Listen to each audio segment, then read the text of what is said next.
señores, después de la juramentación del presidente Donald Trump, Donald Trump decidió firmar varias órdenes ejecutivas. Las órdenes ejecutivas es una de las facultades que tiene el presidente de los Estados Unidos. Y hay muchas de ellas que entran de inmediato en funcionamiento, como lo es la declaración de emergencia de la frontera sur de los Estados Unidos, es decir, la frontera de Estados Unidos con México, para deportar todos aquellos inmigrantes que se encuentran en esa zona. También Donald Trump emitió órdenes ejecutivas como la salida de Estados Unidos de la OMS, la Organización Mundial de la Salud. También emitió órdenes ejecutivas donde se retiró del Acuerdo de París. El Acuerdo de París fue en el 2015. Fue un acuerdo que se logró con todos los países que son parte de las Naciones Unidas, que fue de la COP21. Bueno, ¿qué se estableció en ese acuerdo? Es tratar de reducir la temperatura entre 1 grado o 1.5 de aquí al 2030 y que no aumente a 2 grados de aquí al 2100. Eso todo parece indicar que no se va a lograr porque los principales emisores de los gases de efecto invernaderos son los países más industrializados, como lo es Estados Unidos, China, Alemania, la India, son los que emiten el 80% de esos gases de efecto invernadero, que son como el CO2, el dióxido de carbono, también está el anhídrido de carbono, está el gas natural y el vapor de agua. En cuanto a otras órdenes ejecutivas que emitió el presidente Donald Trump, está tratar de quitarle la nacionalidad a los ciudadanos nacidos en los Estados Unidos. Me voy a detener ahí para explicar en qué consiste esa orden, a pesar de que esto no depende del presidente de Estados Unidos, porque una orden ejecutiva no puede anular una enmienda, porque la nacionalidad de los Estados Unidos se otorga por una enmienda constitucional, es decir, a los hijos de inmigrantes. Él no quiere quitar la nacionalidad, no son a los americanos, sino a aquel inmigrante que llega a los Estados Unidos y tiene un hijo. Entonces él quiere quitarle esa nacionalidad. Resulta que eso no se puede, según las enmiendas constitucionales y la propia Constitución de los Estados Unidos. Bueno, en el año 1865, después de la Guerra de Secesión, se emitió una enmienda que fue la enmienda 13.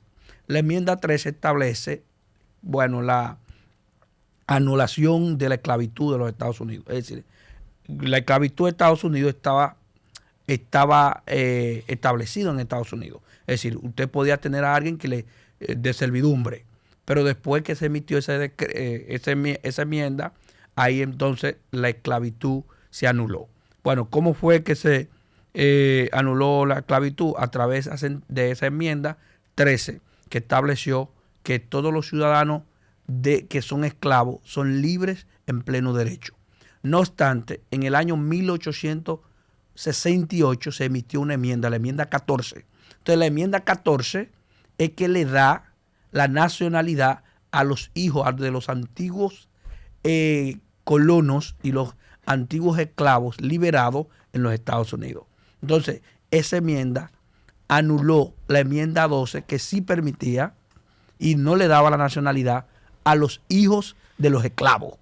Entonces a partir de ahí se anuló la enmienda 12 y se puso la enmienda 14. Y la enmienda 14 de los Estados Unidos está ahí desde el año 1868.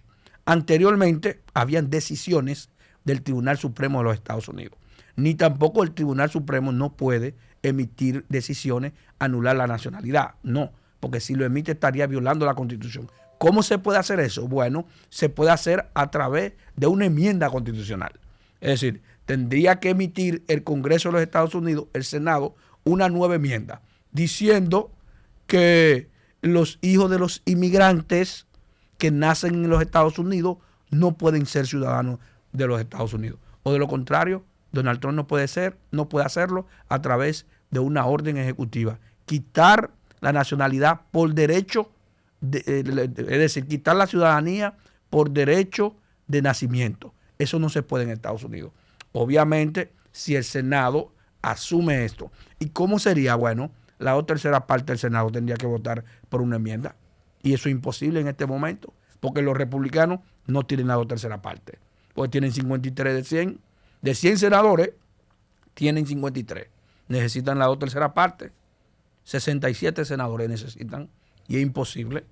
Pero también necesita que la 3/4 parte de los estados aprueben esa enmienda. Y el Partido Republicano tiene la 3/4 parte, no. Tiene de 50 estados, tiene 26. Y mucha de esa Cámara no tiene mayoría tampoco. Entonces es difícil, y es una retórica del presidente Donald Trump, pero eso podía desencadenar procesos judiciales si intentan hacerlo. Porque si bien es cierto, en los Estados Unidos, cuando tú analizas los hijos de inmigrantes que nacen en los Estados Unidos, en el 2016 nacieron 260,000, pero en el 2022 nacieron 1.2 millones. Es decir, según The Pew Research Center, que los hijos de inmigrantes que nacen en los Estados Unidos. Obviamente, la enmienda dice, todos aquellos que nacen en Estados Unidos son americanos. Es el derecho de nacimiento. Entonces, esa es una de las polémicas órdenes ejecutivas que emitió el presidente Donald Trump. Obviamente, la orden también con más firmeza que emitió fue la deportación masiva de los inmigrantes de los Estados Unidos o de los extranjeros irregulares.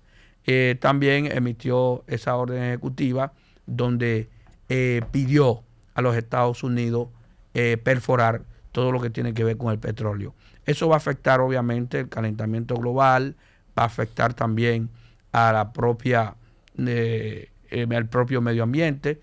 Y en cuanto a la decisión de la orden ejecutiva que emitió, fueron aproximadamente 100 órdenes ejecutivas, donde revocó también a Cuba como un país que tiene que ver con el terrorismo, donde el presidente Biden había retirado a Cuba de esa lista. Está también la lista que él declaró la guerra contra los carteles de la droga y de los grupos de bandas que dirigen que están en varios países de América Central, como Calle 13, la Mara Salvatrucha en El Salvador. También está en Venezuela como el Tren de Tregua, como esos grupos de bandas que dirigen grupos de carteles en países de América Latina y del mundo. Él lo considera como grupos criminales, y ya en Estados Unidos, cuando te consideran como grupos criminales, entonces las Fuerzas Armadas de Estados Unidos y los militares en Estados Unidos, pues, que encuentran miembros de eso, lo pueden eliminar. Ahí es entonces que nace esto, porque hay órdenes de eso que se pueden emitir cuando Estados Unidos está en un estado de guerra, es decir, un estado de conflicto, pero él lo hace contra los carteles de droga, para si envían droga a Estados Unidos, estarían en conflicto con el gobierno de los Estados Unidos. Entonces el gobierno de Estados Unidos entonces puede convertirlo en blanco. Es por eso que le emite esa orden ejecutiva. Obviamente se sabía lo que iba a venir el gobierno de Donald Trump, se sabía que iba a ser un gobierno que iba a venir con corte de política exterior muy fuerte. Y en cuanto a las decisiones ejecutivas que tomó el presidente Donald Trump, no es una sorpresa. Sí hay que esperar su actuación, aparte de su retórica, hay que ver cómo va a ser la política exterior con el nuevo secretario de Estado, que se juramentó con el vicepresidente ayer, el señor Marco Rubio.